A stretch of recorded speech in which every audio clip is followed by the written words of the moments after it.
only 4% of all companies get to 1 million in revenue. 4%. Only 0.4% get to 10 million. So 10% of the ones who get to 1 get to 10. And under 0.04% get to 100 million, which means under 10% of the ones who get to 10 get to 100 million. So starting a company and scaling it to 100 million in revenue, it's really 0.04% odds of being successful doing that. So, and a lot of us, and that's great, because if the majority of the CEOs would be aware of these odds, they will never had started anything.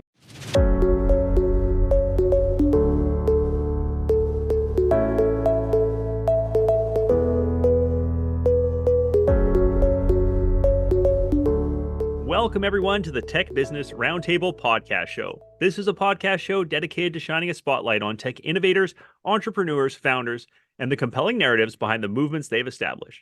I'm your host, Ryan Davies, and I'm hosting today's discussion, Mastering the C-Suite, Insights from Mike Diaz on CEO Coaching with Mike Diaz. Of course it would be you. Like, you're in the title. It has to be you. So, Mike, thank you so much for being here. Thank you, Ryan, for hosting me, and congrats for the amazing things that you do with the Tech Business Roundtable podcast, and of course outside of the podcast as well. Thank you so much. That is very kind of you. And Mike, I think you are going to be an absolute rock star of a guest for our listeners today. For those who are looking for the brief background on Mike, and I will try and keep it brief because there's so much we could say about him. Mike's goal really is to help CEOs and leadership teams scale from 10 to 25 million, from 50 to 100 million dollars, from 50 to 200 or 500 plus employees, by implementing a leadership team framework that delivers clarity of vision and world-class execution with OKRs and a strong meeting cadence.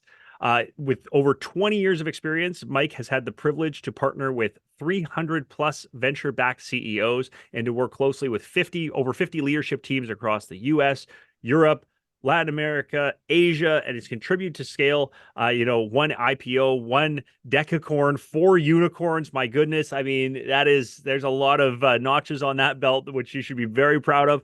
And he founded the Scale Up Valley podcast in 2018 to host the best CEOs and investors across the world. That podcast has released over 300 episodes so far. I look like an infant in comparison with where we are compared to where you are, but we all strive to kind of get to that level. And as the founder and CEO of ScaleUpValley.com, he is going to bring some incredible insight to us today. Mike, thank you again for being here. I can't wait to jump in. Thank you for the kind introduction and the kind words. Sometimes I even don't believe when you share what I have in my profile. I mean, it's incredible. It's fun to hear it, and I love helping people again kind of go back and reminisce a little bit of all the amazing accomplishments they've done. But I want to leave it to your words a little bit in terms of your journey, and particularly what inspired you to establish Scale Up Valley.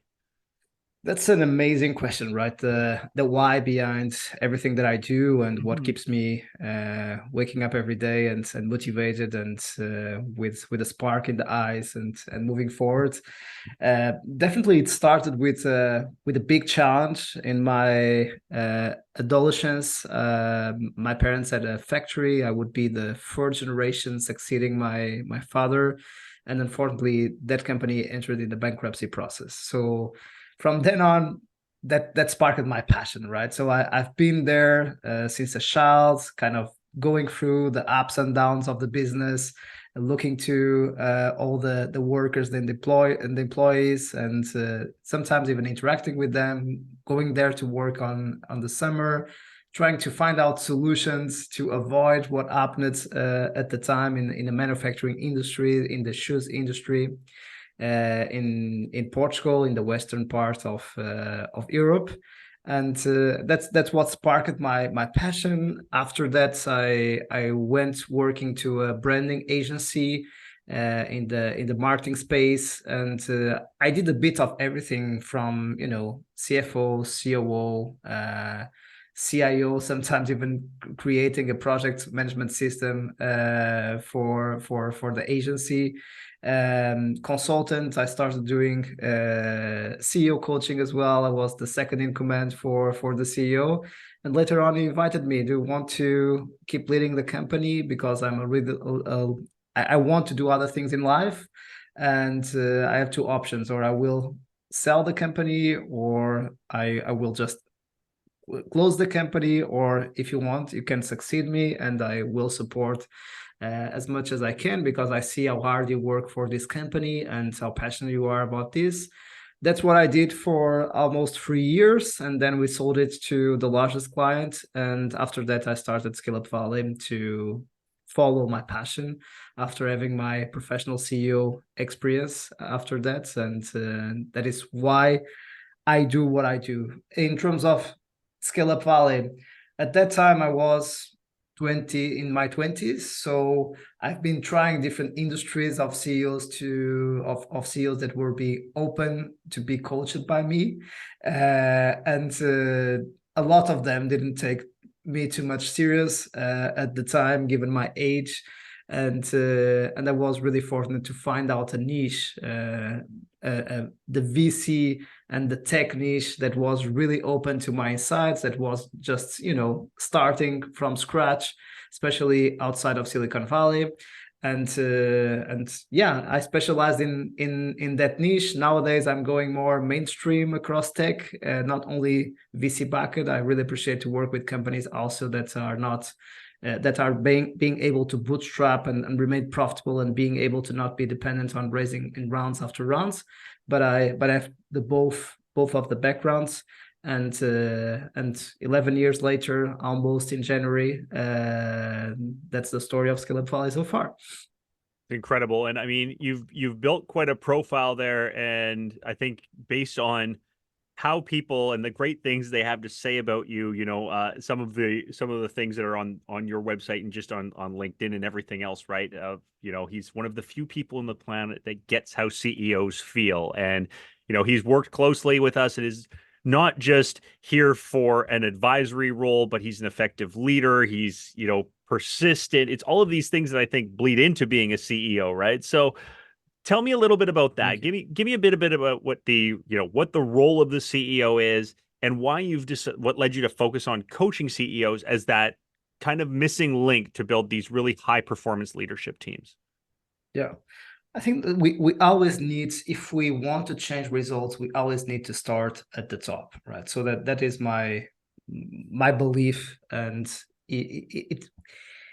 we need to be able to lead by example and to set the tone at the top of the pyramid. And a lot of times what happens is CEOs reach out to me for me to help their leadership teams. And what ends happening is that I'm helping the CEO and the leadership team. Of course, I'm never saying that I'm helping the CEO, but they realize nowadays, and after they go through the process of self-growth and being self-aware of their own limitations, their own areas of improvement, but also aware of their strengths. And we know that it's not easy to be in the job of the CEO. I've been there, and I know how tough it is. And I had my burnout, I had my ups and downs, I had the roller coaster that all CEOs go through. So I'm not saying that it's really an outlier role, and the very role too. So I have huge respect for all the CEOs that I work with, and what they have achieved is so fantastic. And as I tell them, typically when I get in, and I would like to share the stats. As you said, I get in nowadays much more at the 10 to 25 million, sometimes even 10 to 50 million, to help them to go from the 50 to 100 million in revenue. I like to share these stats with them, right? So only 4% of all companies get to 1 million in revenue. 4%. Only 0.4% get to 10 million. So 10% of the ones who get to 1 get to 10.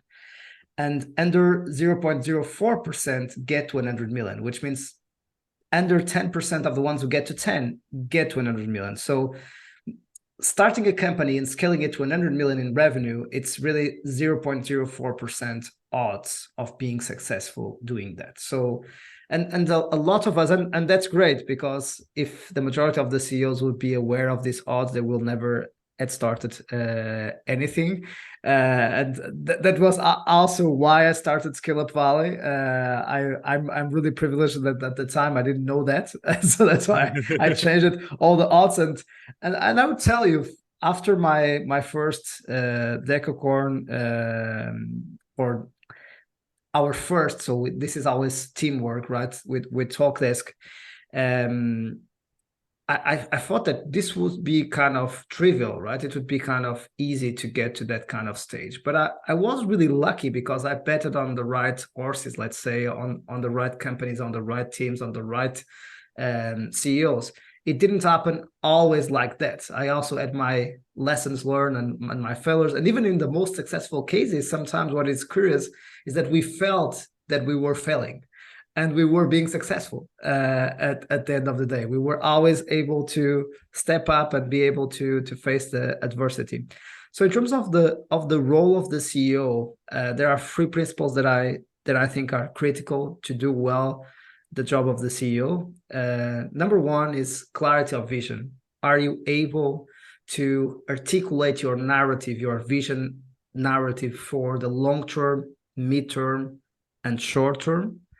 Number two, it's as you said, it's all about leading and building your leadership team for each stage of growth, right? So going from 5 to 10 or 10 to 20 or 20 to 50 or 50 to 100 are different stages of growth that requires different skills. And first, there are people that don't want to go through all stages of growth, and there are people that don't have the skills to go through each stage of growth. So I love to have kind of the 50-50 role. So you hire 50% new VPs to the new stage of growth, and you retain 50% who are able and want to go to the next stage.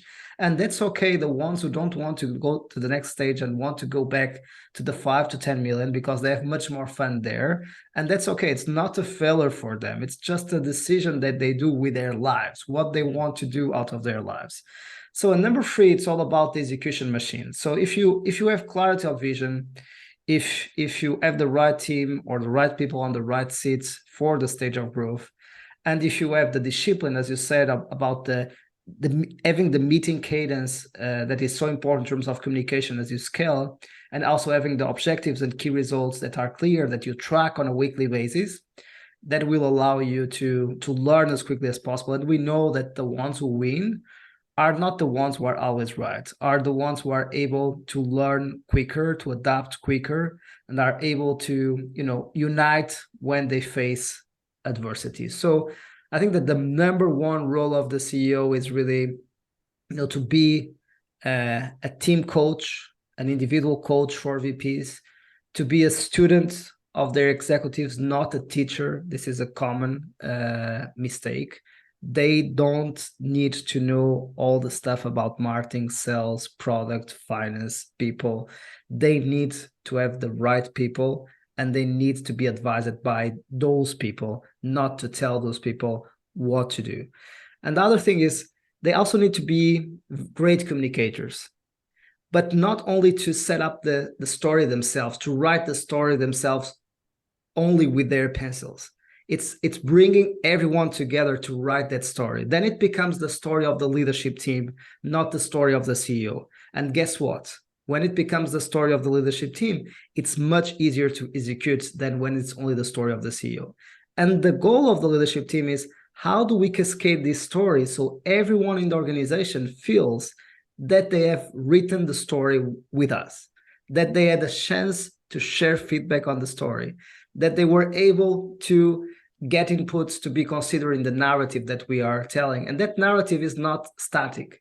It keeps evolving and progressing as we go through execution, right? And that's why I always keep that. Okay, what are the goals for next quarter? What I call the midterm, kind of 1, 2, 3 years in advance, kind of the 5, 10 years in advance. So the short, the mid, and the long term. And we need to keep always adjusting these components in terms of the job of the CEO. And some would say as well, but I think if you have the right team in place, this will be taken care, but also ensure that there is always cash on the bank, right? Very, very key to make sure that portion, right? So rewinding back there a bit and just clarify for me, or, make sure I've got it right. You were talking kind of about this 50-50 split when you're building a leadership team in terms of retention versus growth, and that, and bringing new people and focused on that sort of a thing. So with that, there would be two sides to that then, correct? It would be building a leadership team and identifying and attracting top tier talent to your leadership team. Yeah. And then developing a leadership team and things like continuous learning from that perspective as well. So from that, let's start on the first half of that and building that world-class leadership team. And, I think there's probably some common, and you kind of touched on it, qualities and skills that make a world-class VP or executive, especially in a very fast-paced, dynamic sector like tech. And then also, the strategies to be able to A, identify them and attract them, and B, bring them in and introduce them and continue them in your culture. So I know that's kind of a big, I think I just asked a 7-part question there, but let's break it down to, Yeah. maybe the I was qualities and even skills. writing down some of the questions that you made, so I don't forget. I was gonna say, we can start with, some of the qualities and skills that are that you would say, Yeah. and I guess, again, it can really range, but that people should be looking for when they're attracting these world-class executives, specifically in the tech space. Yeah. Yeah. You know that one of the things that kills companies are founders conflicts, right? Conflicts between founders. Yep. What also kills companies and makes companies go into crisis, of course, there are market shifts that they are not aware and not being able to adapt quicker. But a lot of times it's conflicts across the leadership team that cascade down across the organization. So I would say that the world-class VP starts with someone who is a true team worker, who is a cultural fit for the leadership team. I prefer 100% someone who is a cultural fit with 80% of technical skills than someone who is an outlier in terms of technical skills, but is a complete,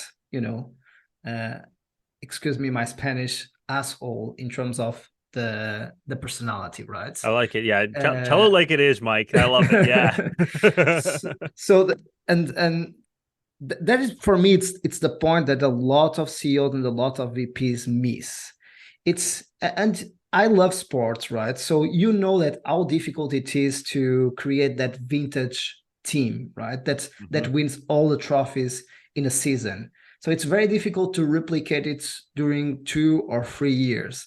And in a decade, it's almost impossible, right? So that is the beauty. And if you really need to win big, and we know the odds of winning big, we really need to first have some luck, of course, at the right timing, but also a lot of work and being able to attract the best. That's why it's so important that you have a clear vision, a bold vision, that you are able to articulate your vision, because that's the only way to attract the best, to work for a vision that they believe in, that they want to be part of, because the best don't want to work for other person. They want work for themselves.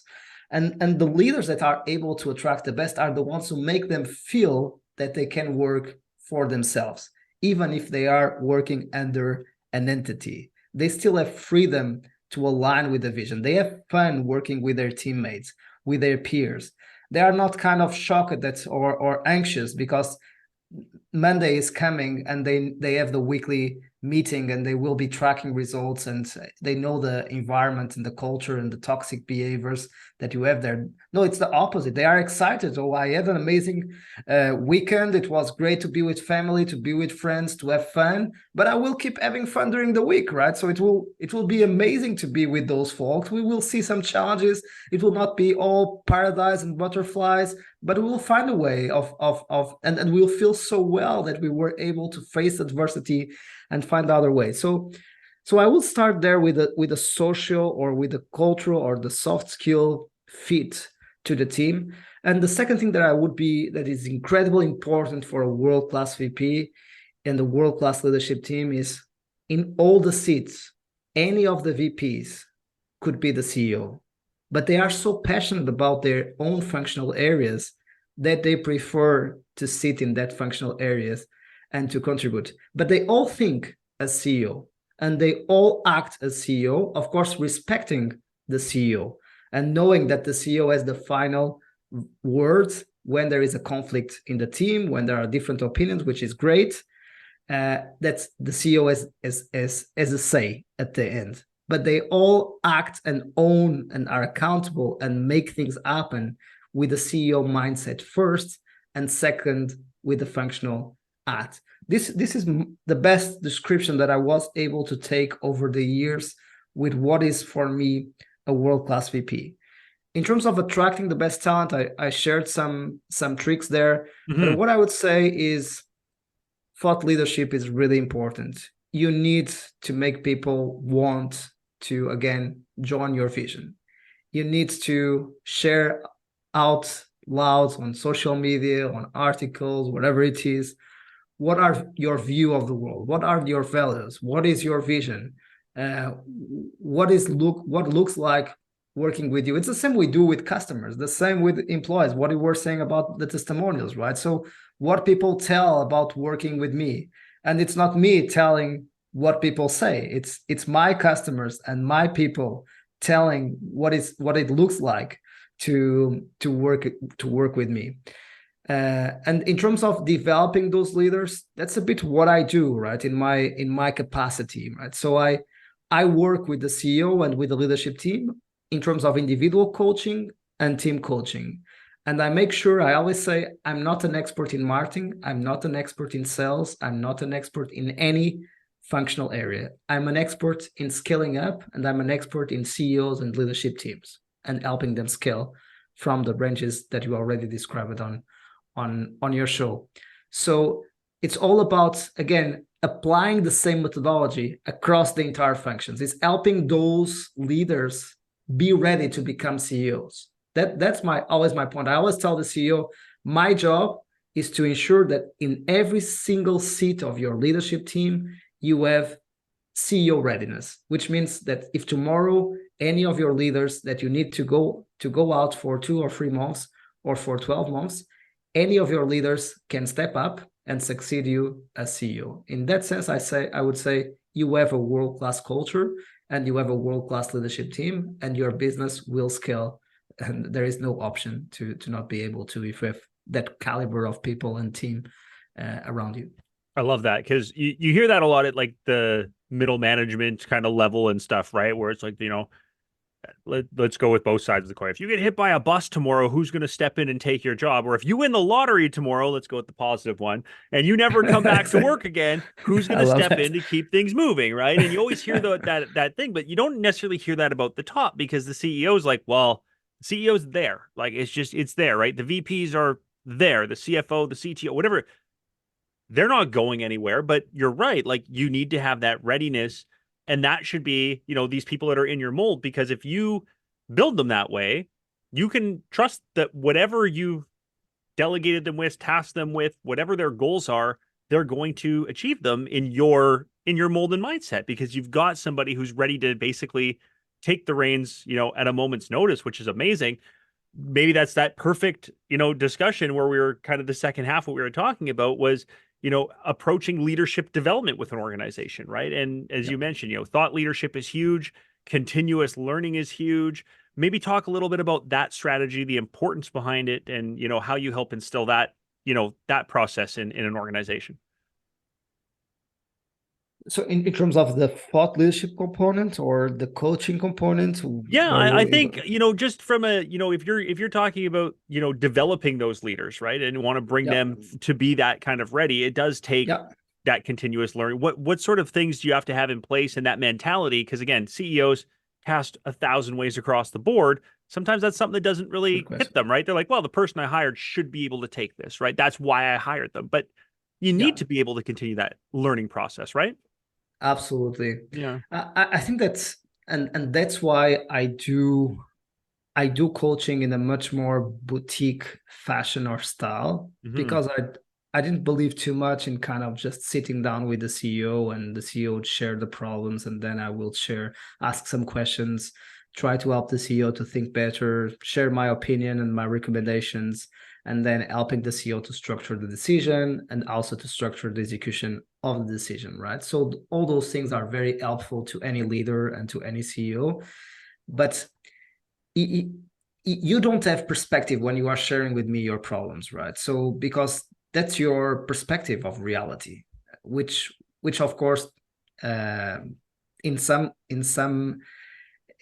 components it is an accurate uh, perception of the reality, but in other components it is not, right? So we all have our blind spots, and we don't know our blind spots by definition. So and that's why I like to be there. And this is quite unique in terms of the style of coaching, but I prefer, because I see the results. It also creates some scalability problems for me and for my company, in terms of the practice. But I'm there on a weekly basis facilitating, or every 14 days facilitating, the weekly or the every 14 days leadership team meeting. So I'm the one who facilitates those meetings. I have one-on-ones again every week or every 14 days with the 5 to 7 members of the leadership team, including the CEO. So I see them in action. I see them, interacting with each other. So I'm able to share feedback in real time. So what is happening here in terms of team dynamics? Are we growing as a team? What is missing? Some of the framework that I use are the Rockefeller habits, a set of habits of the scaling up framework and the scaling up book from Vern Harnish, one of my mentors. And I'm also able, sometimes when the CEO speaks and addresses the leadership team, or even addresses the entire company in the town hall, I'm there silent. And after that, I will just have a quick audio or a quick message or a quick call and tell, so congrats for that, and that. And I would improve on this way, that way.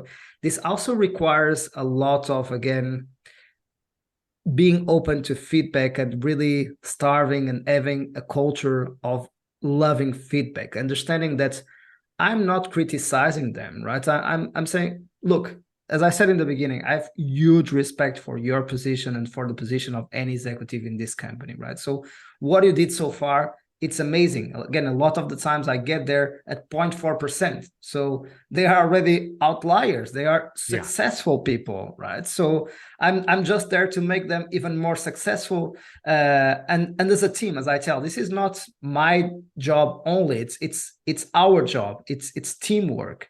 And in that sense, I think that kind of feedback in real time on the job, that's in my case, in my perspective, what really makes the difference. And also, applying the framework step by step without overwhelming them, and being myself facilitating it, and sometimes bringing a chief of staff to start taking some of my tasks. So then I free up the organization so they can keep walking and running alone without me, and not making them dependent of me. So I would say I bring the framework. I understand the rhythm and the pace of the organization, the stage of growth. I start implementing bits of the framework. Mm-hmm. But what I feel that a lot of CEOs miss until we conclude the process, and then they realize what was really important, it wasn't the framework. The framework was just there to have a common language and to organize us and to give some order, some clarity. What was really, really important was the behavioral coaching. And in two components, the team coaching and individual coaching, understanding that there were differences, leveraging those differences, praising those differences, but also being able to align and explain to each executive, so your peer is coming from this angle. You are both right. Let's find a common ground. And also avoiding a lot of friction, a lot of misunderstanding by the one-on-ones that I do. So that's why I combine, again, the individual coaching, one-on-ones on a regular basis, with the group coaching, which are the weeklies, the quarterly sessions, and the annual sessions, where we go through OKRs and we also review the vision narrative. I think that's a great breakdown in terms of, how we're going to take it again, how to find it, how to keep it, how to upscale it. And then for CEOs, how to continue that growth within themselves and take that feedback. You mentioned before, I'm the same way. I'm a big sports fan too, right? And it's not like when Messi's out on the pitch, it's not like he's getting oh, I'm already the greatest player, so I don't need any more adjustments, right? You're still getting coached. It doesn't matter what stage of your career or greatness you're at. There's still something to work on. There's still feedback to get. I'm a big baseball fan, right? And there's some of the best pitchers in the game who are sitting there in the dugout and they're going, okay, well, if you do this and have this grip that's slightly different, you're going to get more run on your fastball or break on a curveball or something. People are like, okay, I'm gonna take this, right? And if you got somebody who's whispering in your ear, like you're not, it's nothing you're like you said, don't take it as you're bad. You're already at a 0.4%. You're 4 out of 1,000 to get to this stage. But now we want to make you that 0.04 out of percent Exactly. and make you that next level. And here's those tweaks you need to make, right? Instead of making massive overhauls, it becomes these minor changes. And one of the things that I think is very difficult, and I always find this difficult when you're dealing in human beings in something where it's soft skills and tangibles and things like that that are, or the intangibles, I mean, that are not necessarily super easily measurable is how do you measure the success of like your coaching interventions and your growth with leadership teams? Like, are there key performance indicators that can be tracked, or is there anything that where they go like, yes, this is working, or do you say in like the as simple as look at how happy, like look at the CSAT scores or your internal happiness scores or your revenue bottom line, this is speaking for itself? Are there other factors at play as well? That is great question, and of course that's why I always have this narrative. I help you scale from X number of revenue to uh, a Y number of revenue, or profitability or cash flow, depending on what is more important for you, and to help you get from A to B or A to Z, because we need to go through all the letters, right, to get there. I will apply this framework, and of course, in this framework, we need to implement OKRs, and OKRs, it will have a combination of, team key results, customer key results, business key results, financial metrics, so customer metrics, team metrics. But at the end of the day, it's always the same, right? It's a combination of the NPS and the eNPS that are the leading indicators that will allow us to increase revenue and profitability, which is how likely would your team or your customer recommend you to another customer or another team member to work on this company, right? And if the score is high, you are close to become one of the greatest places to work. And if you are one of the greatest places to work, I'm sure that you are delivering high world-class value to your customers. No questions about it, right? So that in terms of the growth of the leaders, that's the difficult part to measure, right? So it's not possible to measure that in an accurate way. What I have is kind of the CEO readiness index. So I typically send a report to the CEO that I'm also happy to share with executives at the end of every single month, where I have kind of strengths, areas of improvement, progress last month, and CEO readiness, right? And it's kind of a scale from 0 to 10. How ready are you to become CEO if the business needs you? And I would say that even if the business will not promote you as CEO, I think that one of the things that the most successful companies in the world are most proud of is the amount of CEOs that left their leadership teams. Yeah. So, which means that they are kind of factories of creating new CEOs. And if you want to become a conglomerate and diversify your core business in a large corporate, it is amazing that you typically the bottleneck of growth, also in this stage of growth from the 50 to 100 or from 20 to 100, it's always leadership development and the pipeline of leaders that we have available to go to make growth initiatives happen. So that's why leadership readiness or CEO readiness, that's the report that I do more on the soft stuff. I'm accountable myself for the success of the team as the CEO, and in that sense, the success of the leadership team is to be able to, deliver the mandate results that they propose themselves to do, which is their vision narrative and the financial results that are attached to that vision narrative. So if we get there, I'm successful in my coaching practice. If we don't get there, I'm also not successful in my coaching practice. So we share the wins, and we share the loses. And typically, as any great coach does, when it doesn't work, it is my fault. When it works, it's their merit, right? I love it. Again, there's the sports fan initiative, right? No coach goes up there and goes, "Yeah, I drew up a great great game plan, and I had the right lineup out there. It was really all me. All they had to do was show up." And that was, it's always like, well, they took it and they did it all. I just made it easy for them to do it, but really it was all Yeah. them today. And yeah, exactly. When it goes wrong, it's like, well, I didn't set them up for success, and we didn't practice right, or whatever it is. I Yeah. love that mentality, and it's tough to do that, right? Sometimes we want to have a little bit of a, yeah, I did this, right? Yeah. Like, but Sometimes we like even to listen. Thank you. Really yeah, appreciate what you yeah, did, and always being here, telling me the truth, having the hard conversation, because it also requires a level of emotional maturity. And early in my career, I would be always very close, to exhaustion, and that I need to be able to revert that cycle, because it's so intense from an emotional perspective what I do. Because I take all the emotions in the room, right? Through the ups and downs, the euphoria states and the depression states and the worried states. So I observe all of that, and I need to bring new energy to the room. And by the way, I think this is also the role of the leader and the role of yeah, of the CEO.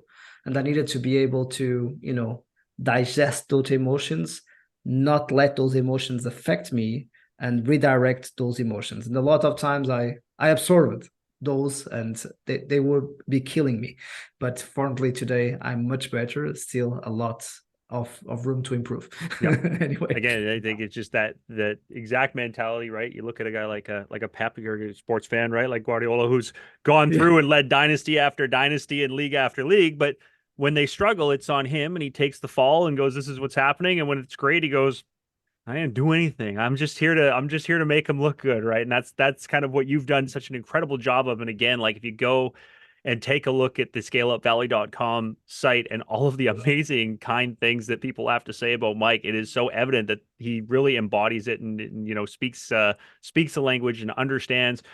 From that, I kind of want to transition on our way out here. I told you I was going to keep you for like 20, 25 minutes. So we're well over 30, because I just had a feeling I was going to keep bugging you Pleasure. with I'm having a questions. lot of But fun. You are an amazing host, and I always also enjoy your insights. perfect. Before I let you go, though, I do have a couple more thoughts, because I want to know, let's crystal ball this looking ahead. Do you see any trends that you're seeing in leadership development for tech CEOs? Maybe ways they should be preparing for this changing landscape, how fast tech's always been fast, but now I think it's like hyper fast. It's in super accelerated mode, right? So do you see any trends that, you foresee in leadership development? I would say the role of the CEO will remain stable in terms of the principles, of the key principles. Is you need to be able to, again, making a business successful is not the job of one person, right? So, and we go back to the team. If we are able to have the right people in the right seats that are aware of those trends, and that's why sometimes I'm a bit lazy, because I try to surround myself with the best of the best. So then they keep me updated about what is happening and what are the big changes that are happening out there, right? So That's not lazy. That's strategic. That's thank you, strategic thank leadership you. again. Don't sell yourself short here, Mike. Yeah, It also, yes, it also takes some effort to nurture those people and to keep them absolutely. around. There you are, right. That's reaping the fruits of your labor, I believe, is what that's called, right? Yeah, absolutely. So sometimes I think that we pay too much attention to those trends, and we underestimate the basics, right? So it's kind of a sentence and a quote that I love, which is, it's common sense, but it's not common practice, right? So a lot of the things that we need to apply in leadership teams are simple. Everyone knows, but very few do, right? So and I'm there, and that's why I have such an intensive practice, Yep. because I'm there to ensure that things are applied. So I would say that no matter the century, no matter the time, the business that will win are the ones who have the best teams over long periods of times and who are able to reinvent themselves when key members leave those teams and are able to have those succession plans in place. Team, team, and team. Those are my trends for the future. Love it. I love it. I was going to ask you as a final takeaway. I have one as well, but final piece of advice to tech CEOs striving to lead and build these high performance teams, today's competitive, dynamic tech business environment. I think that might have been the final takeaway there, and I might have stolen the thunder, but do you have a final thought or a final key takeaway, or is that the one? Because that was a pretty solid one. Yeah, I like that you enjoyed that one. But yeah, I would say take a look at your agenda, right? Do an audit of your agenda and make sure that you are dedicating what I like to say in terms of the framework. One day to internal stakeholders, one day to external stakeholders, kind of the ambassador concept that I like to talk about. Being a CEO and being a leader is about being an ambassador. So you represent team in front of your customers, but then you'd say, you are in very good hands. I trust my team to deliver value to you. It was very nice. I really appreciate you trusting the company and the team to deliver value to you. If you have any issue, feel free to reach out to me. You are in very good hands, and I'm sure that that person is much better than me to deliver the value for me. So number one, pay attention to internal stakeholders. Number two, pay attention to external stakeholders. Be an ambassador. Number three, leads the team of the present. Number four, leads the team of the future. Always be recruiting, always be nurturing new relationships. We never know, always have a backup for every single seat.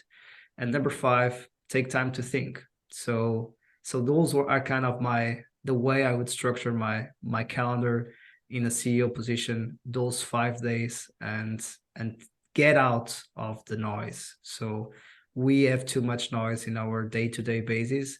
And the job of the CEO is to kill the noise and to bring clarity for everyone. So that's why being able to repeat always the same narrative, being able to repeat the same narrative with the same enthusiasm every time that you repeat yourself, and being able to not believe so much in what you are saying, but always being open to feedback, but at the same time being able to make your team visualize the future happening today.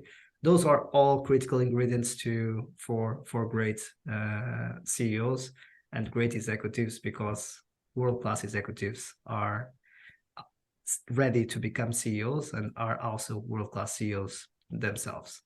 Incredible. So I think that is, I asked you for one final takeaway, and I think the whole thing was just a giant takeaway, because there's so much information here. There's so much that people can go back. This is going to be, I bet you, one of our more re-listened to ones where people go, okay, I got to hear that again. I got to get this one right, because it's just such a strong message. There's so much here, really focused on our audience. And thank you so much, Mike.